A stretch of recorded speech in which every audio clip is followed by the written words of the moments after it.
नमस्कार, आप देख रहे हैं सिटी पोस्ट लाइव और मैं हूं रवि। देखिए, बिहार की राजनीति में 10 जुलाई का दिन काफी अहम माना जा रहा है।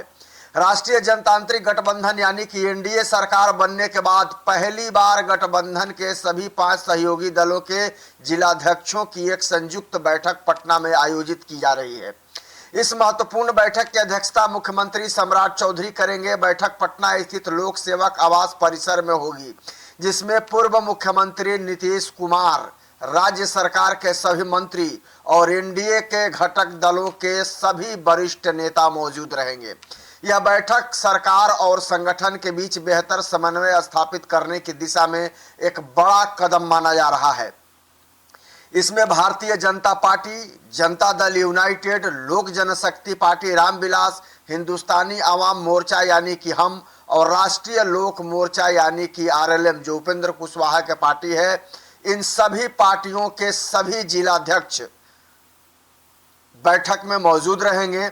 और राष्ट्रीय जो राजनीतिक जानकार हैं उनका मानना है कि यह पहली बार होगा जब मुख्यमंत्री गठबंधन के जिला स्तर के संगठनात्मक नेतृत्व से सीधे संवाद करेंगे। यानी कि मुख्यमंत्री सम्राट चौधरी सभी जिलाध्यक्षों से यानी कि सभी पार्टियों के जिलाध्यक्ष से वो खुद सामने से सामने बात करेंगे। सूत्रों के अनुसार बैठक का मुख्य उद्देश्य सरकार की योजनाओं को जमीनी स्तर तक प्रभावी ढंग से पहुंचाना और संगठन के साथ बेहतर तालमेल स्थापित करना है। मुख्यमंत्री सम्राट चौधरी जिलाध्यक्षों से उनके अपने जिलों की राजनीतिक स्थिति, संगठन की सक्रियता, कार्यकर्ताओं की भूमिका और जनता की प्रतिक्रिया के बारे में विस्तृत जानकारी लेंगे। साथ ही साथ यह भी जानने की कोशिश करेंगे कि राज्य सरकार की विभिन्न जन कल्याणकारी योजनाओं का लाभ आम लोगों तक किस स्तर पर पहुंच रहा है और किन क्षेत्रों में सुधार की और ज्यादा आवश्यकता है। बैठक में आगामी विधानसभा चुनाव को लेकर भी महत्वपूर्ण चर्चा हो सकती है। इसके अलावे आप ये समझिए कि बूथ स्तर पर संगठन को मजबूत बनाने, कार्यकर्ताओं को सक्रिय करने, गठबंधन सहयोगियों के बीच बेहतर समन्वय स्थापित करने और चुनावी रणनीति को लेकर विस्तृत मंथन किया जाएगा। ऐसी खबरें निकल करके सामने फिलहाल आ रही हैं। जिलाध्यक्षों से यह अपेक्षा की जाएगी कि वे अपने अपने क्षेत्रों में सरकार की उपलब्धियों और योजनाओं को अधिक प्रभावी तरीके से जनता तक पहुंचाएं।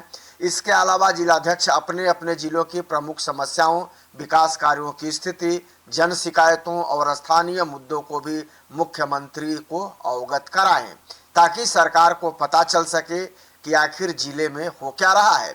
सरकार इन सुझावों और फीडबैक के आधार पर प्रशासनिक स्तर पर आवश्यक सुधार और नई रणनीति तैयार कर सकती है, ऐसा माना जा रहा है। बैठक में जनता की अपेक्षाओं, सरकारी योजनाओं के क्रियान्वयन में आ रही चुनौतियों तथा विकास कार्यों की प्रगति की भी समीक्षा की जाएगी। राजनीतिक दृष्टिकोण से भी इस बैठक को बेहद ही महत्वपूर्ण माना जा रहा है। जिलाध्यक्ष किसी भी राजनीतिक दल की संगठनात्मक संरचना की सबसे अहम कड़ी होते हैं।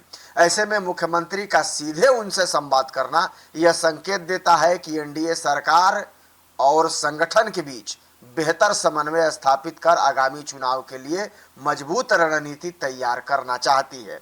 अब सूत्रों का कहना है कि बैठक के बाद संगठनों को और अधिक सक्रिय बनाने, संपर्क अभियान तेज करने तथा सरकार की योजनाओं के प्रभावी प्रचार प्रसार को लेकर कई महत्वपूर्ण निर्णय लिए जा सकते हैं।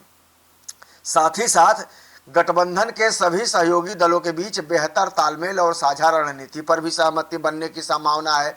फिलहाल राजनीतिक गलियारों में जो 10 जुलाई को बैठक होने वाली है, यानी कि इस बैठक को लेकर के नजरें टिकी हुई हैं सभी की। माना यह जा रहा है कि इस बैठक से न केवल सरकार और संगठन की कार्यशैली को नई दिशा मिलेगी, बल्कि आगामी विधानसभा चुनाव के लिए एनडीए की रणनीति की स्पष्ट झलक भी देखने को मिल सकती है। यानी कि सरकार जो है और बेहतर करना चाहती है, सरकार जो है फीडबैक लेना चाहती है, सरकार समझना चाहती है। सभी संगठनों के साथ सरकार का तालमेल बेहतर बनाने का मकसद है और बिहार में विकास की रफ्तार को और तेज करने का मकसद है। फिलहाल ऐसा माना जा रहा है। हालांकि बैठक का एक्चुअल मतलब क्या है, ये तो आने वाले दिनों में ही निकल करके सामने आएगा। बहरहाल आप क्या सोचते हैं इस खबर को लेकर कमेंट जरूर कीजिएगा और खबर को ज़्यादा से ज़्यादा शेयर और लाइक भी कर दीजिएगा। धन्यवाद।